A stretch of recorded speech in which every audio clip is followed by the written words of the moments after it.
합니다. 오늘 말씀의 제목은 배부름과 기쁨의 은혜입니다. 성경에서는 식사를 종종 화목의 상징으로 등장하고 있습니다. 오늘 우리는 성찬식을 거행하게 되는데요. 예수님께서 십자가에 잡히시기 전 제자들과 함께 나눈 유월절 마지막 식사를 오늘날 우리가 성찬식으로 함께 지키고 있습니다. 성찬식은 식사입니다, 여러분. 우리가 성찬을 어떻게 이해해야 하는가 하면, 우리가 이전에는 하나님과 원수되었던 자들인데 하나님이 베푸신 상에 참여할 자격이 우리는 없다는 것을 우리는 기억하고 인정해야 합니다. 그렇다고 한다면 오늘 성찬 자체에 참여하는 것이 우리들에게는 과분한 하나님의 은혜가 아닐 수가 없다는 거예요. 여러분, 자격을 따지면, 저 앞에서 우리의 자격을 따지면 여기 들어올 사람은 과연 몇 명이나 있겠습니까? 성찬식의 자체에 참여하는 것 자체가 우리들에게 과분한 은혜가 아닐 수가 없다는 것입니다. 여러분, 요셉을 잘 아실 겁니다. 요셉은 형들에 의해서 이집트의 종으로 팔려갑니다. 하나님께서 그의 삶을 늘 동행하셔서 그가 어떻게 이렇게 이집트 총리가 되었어요. 근데 기근을 맞아서 요셉의 형들이 이집트로 양식을 얻으러 왔을 때 요셉은 그들과 화목을 이루었습니다. 어떻게 화목을 이루었습니까?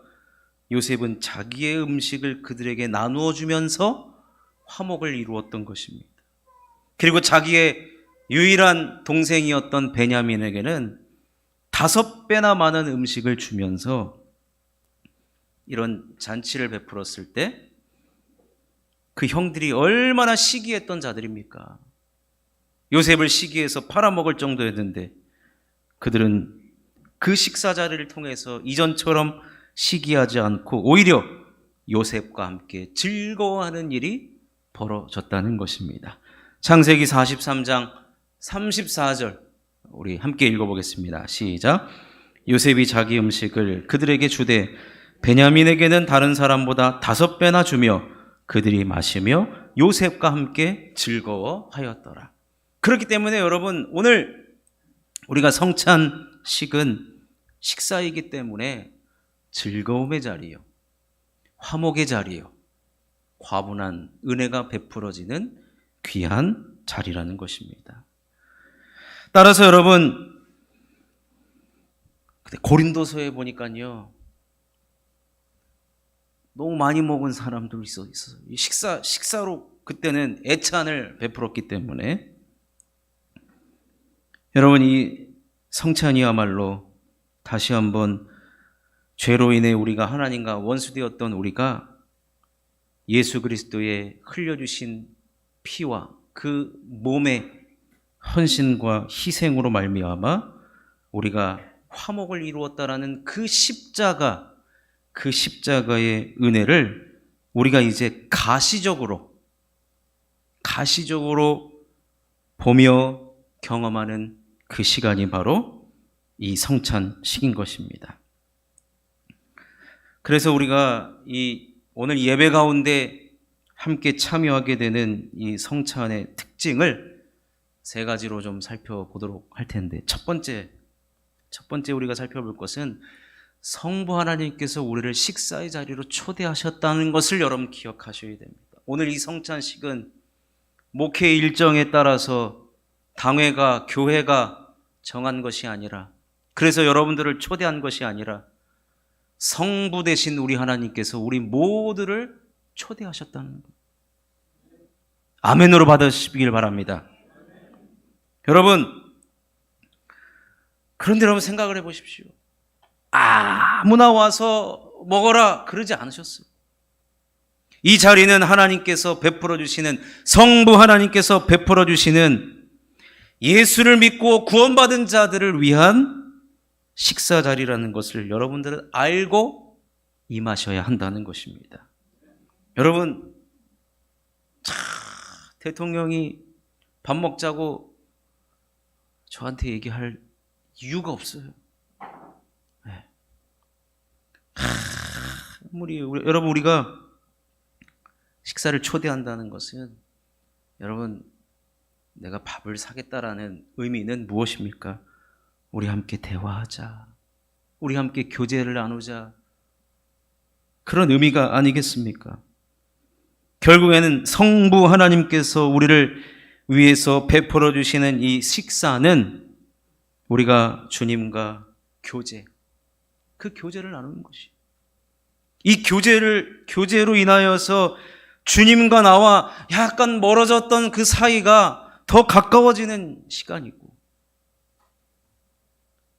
요셉은 원수되었던 형들과 식사자를 통해서 화목을 이루었듯이, 여러분, 이 시간 성부 하나님과 더 가까워지고 이전에 주님을 사랑했던 그 마음이 회복되어지는 그 자리라는 것을 여러분 꼭 기억하시고 임하시기를 주님의 이름으로 축원합니다.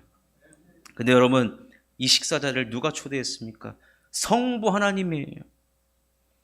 여러분, 우리나라 사람들 식사 착 차려놓고서 상다리 부러지게 차려놓고서 뭐라고 하는지 다 아시죠? 뭐라고 하시죠? 차린 거 없으니까 많이 드시라고. 상다리가 부러지는데 차린 게 없대요. 여러분, 근데 우리 하나님은요, 상다리가 부러지도록, 우리를 그렇게 부러지도록 차려주시면서 우리와 함께 먹고 마시자는 거예요. 그 식사 자리에는 배부름이 있습니다. 겨우 이거 해놓고서 나를 불렀느냐? 그게 아니에요. 그 식사 자리에는 우리의 영적인 배부름이 있습니다. 모든 것이 채워집니다. 여러분, 혹시나 오늘 이전까지 은혜가 배고파서 전전긍긍하고 염려하고 걱정했던 자들이 계십니까? 오늘 이 성찬에 성부 하나님의 초대를 받으시고 그 배부름의 역사, 제가 깜빡하고 준비 안 한 게 나갈 때 이쑤시개를 준비 안 했다는 거야. 배부르니까 우리나라 사람들 배부르고 남고 이쑤시잖아요. 여러분, 배부르면은 우리는 본성적으로 기쁨이 찾아옵니다.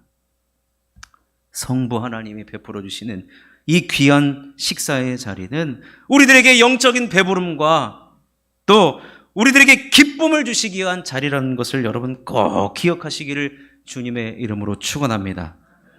두 번째로는 여러분, 이 식사의 메뉴가 뭐냐 이거예요. 메뉴가, 요즘 청소년들 급식 보면요, 기가 막힙니다. 아주 영양 골고루. 옛날에 우리 이명박 대통령님이 제가 봤을 땐 제일 잘한 것 중에 하나가 우리 학생들 급식에 소고기, 한우를 집어넣는 거예요. 네, 우리 학생들은 한우만 먹습니다. 한우만. 호주산, 미국산 안 먹어요. 좋은 것 먹이고자 하는. 여러분, 우리가 무엇을 먹고 마시는 자리입니까? 메뉴가 뭔가 보니까 우리 예수님의 살과 피입니다. 우리를 위해 희생하신 예수님의 살과 피를 먹고 마시는 것입니다. 예수님께서 제자들과 유월절 마지막 식사에서 이렇게 말씀하셨죠. 먼저 예수님의 몸을 나타내는 떡을 떼어 주시면서 마태복음 26장 26절 이렇게 말씀하십니다. 그들이 먹을 때에 예수께서 떡을 가지사 축복하시고 떼어 제자들에게 주시며 이르시되 받아서 먹으라. 이것은 내 몸이니라 하시고, 이어서 그 몸을 나누어 먹은 이후에 예수님의 피를 나타내는 포도주를 나누어 주셨습니다. 마태복음 26장 27, 28절은 같이 읽겠습니다. 시작. 또 잔을 가지사 감사기도 하시고 그들에게 주시며 이르시되 너희가 이것을 마시라. 이것은 죄사함을 얻게 하려고 많은 사람을 위하여 흘리는 바 나의 피 곧 언약의 피니라. 이는 예수님의 헌신과 희생을 뜻하는 것이죠. 예수님은 자신의 몸을 드리셨을 뿐만 아니라 피를 다 쏟으신 완벽한 사랑. 여러분, 이것 말고 뭐가 부족하다는 거예요? 아니, 반찬이 너무 부실한데요, 내가 먹고 싶은 반찬 하나도 없네요, 이게 아니라 완벽한 식사 메뉴이고 완벽한 사랑이고 모든 정성과 모든 것을 쏟아 부은 그런 식사의 자리가 바로 오늘 우리가 임하는 성찬식인 것입니다. 마지막 세 번째로는 이제 성부 하나님, 성자 예수님께서 이 성찬 예식을 이렇게 준비하시면서 마지막 우리 성령 하나님께서 어떤 일을 하시냐면 우리가 하늘로 들려 그리스도의 임재 속으로 들어가게 하신다는 겁니다. 여러분, 이 말씀을 잘 들으셔야 돼요. 이 말씀은 제 개인적인 의견도 아니라 우리 장로교의 창시자인 우리 칼빈 선생님이 이 성찬 예식을 성령 임재설이라고 그렇게 이야기했습니다. 성령이 임재한다는 거예요. 그런데 여러분, 이것을 우리가 어떻게 이해해야 되느냐? 근데요, 여러분, 아무리 설명들어도 이것을 이해하는 사람이 나타나지가 않습니다. 그러니 성령의 은혜가 이 시간 임하여야 할 줄로 믿습니다. 무슨 말이냐? 여러분, 우리가 예배 때 찬양을 하잖아요. 주님 이곳에 임재하여 달라고 찬양을 해요. 우리들의 기도를 들으시고 우리들의 찬양을 받아달라고 이곳에 임재하여 달라고 기도합니다. 근데 잘 생각해 보십시오. 우리 하나님은 하늘에 계신데 하늘에 계신 우리 하나님을 이 땅으로 소위 말하는 끌어내리는 거거든요. 그것이 이제 우리는 임재라고 이해를 한단 말이에요. 그런데 칼빈이 주장한 영적 임재설, 특별히 성찬식을 통한 영적 임재설은 무엇이냐? 우리가 이 땅에서 예수님의 몸과 피를 나누지만 이 시간에 성령이 임하여서 이곳에 모인 우리 모든 성도들을 한 마음으로 한 몸을 이루게 하셔서 우리 모두를 우리 그리스도께서 계신 하나님 보좌 우편에 계신 그리스도께로 우리를 인도해 가신다는 거예요. 안 믿겨지시죠? 그래서 성경에서 유일하게 신비스러운 부분이 바로 이 부분이라고 성경에서는 소개하고 있는 거예요. 이것은 우리가 이성적으로 납득이 되는 문제가 아닙니다. 근데 자꾸 우리가, 그러니까 이 성찬식은 우리 예수님께서 부활하시고 승천하셨잖아요. 승천하셔서 하나님 보좌 우편에 앉아 계시잖아요. 이 성찬 예식을 통하여서 성령 하나님께서 하시는 일은 뭐냐? 저기 써 있는 그대로 우리가 하늘로 들려지고 그리스도의 임재 속으로 들어가게 하신다는 거예요. 그래서 비록 우리가 지금 이 땅에서 예수님의 몸과 피를 나누는 것 같아 보이지만 지금 이 시간 성령님께서 역사하셔서 우리들을 한 몸으로, 왜냐하면 우리가 그리스도 안에서 한 몸이 된 지체가 아니겠습니까?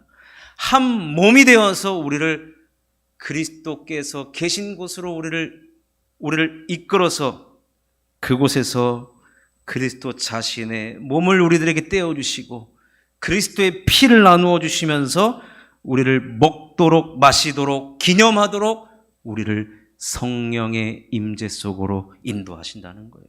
여러분, 성경에 나오는 어떤 이적보다도 가장 살아있는 이적이고 신비스러운 신비고, 그래서 여러분 성찬식이 이렇게 우리들에게 너무나도 중요한 예식인 것입니다. 그래서 여러분 종교개혁자가 종교개혁을 할 때 7개의 7성례가 있었어요, 카톨릭에는. 그런데 5개를 다 없애고 딱 2가지 남겨놓은 것이 바로 세례식과 성찬식이 아니겠습니까? 그러니 사랑하는 성도 여러분, 오늘 우리는 이 성찬을 통해 하늘의 신비를 맛보고 경험하는 것입니다. 못 느낄 수 있어요. 믿음의 정도에 따라서 도대체 아무것도 모르겠다라고 할 수 있지만 우리가 이것을 전에 드린 말씀을 기억하고 성령께서, 여러분 성령은 눈에 보이지 않습니다. 안 보여야 정상이죠. 성령님이죠. 그런 사역이, 성령의 사역이 지금 이곳에 역사하고 계신다는 것을 여러분 믿으시고 우리들에게 배부름과 기쁨의 은혜가 오늘 주어진다는 것을 기억하시는 저와 여러분 되시기를 바라겠습니다. 마지막으로 여러분, 우리가 이 성찬에 참여한 이유, 우리는 어떤 삶을 살아가야 되느냐 말씀드렸잖아요. 오늘 설교의 제목이 배부름과 기쁨의 은혜입니다. 우리들에게 배부름을 주시고 은혜를 주시는 거예요. 그러니까 이 배부름을 가지고 신앙생활을 하라는 거예요. 배부름을 가지고, 기쁨을 가지고 어떤 일을 맞닥뜨려도 우리는 영적으로 배부른 자이기 때문에, 우리는 기뻐하는 자이기 때문에 그 은혜가 지속되기를 간구하고 그 은혜에서 멀어지지 않도록 우리 자신을 잘 살펴야 할 줄로 믿습니다. 말씀을 맺겠습니다. 여러분, 오늘 이 자리는 화목을 위하여 초청된 자리입니다. 살아가다 보면 폭풍을 만날 수도 있고 언덕을 오를 때도 있고 긴 터널을 통과할 때도 있습니다. 그러다 보면 하나님이 보이지 않고 그저 내 앞에 현실에 그렇게 아둥바둥 살아갈 때도 있습니다. 그러다 보면 사람인지라 가지고 있었던 믿음도 다 떨어지고, 어떤 분은 내 믿음이 너덜너덜해지다 그런 표현까지 하시더라고요. 그렇지만 이 성찬은 다시금 우리 하나님께서 우리를 배부름의 은혜, 기쁨의 은혜, 회복의 은혜를 주시고자 이 귀한 자리를 마련해 주셨으니 그 하나님의 은혜와 사랑을 여러분 기억하심으로 말미암아 이 귀한 성찬 예식에 함께 참여하여서 신비한 하나님의 은혜를 누리면서 배부름과 기쁨의 은혜가 넘쳐나는 우리 모두가 되시기를 주님의 이름으로 축원합니다.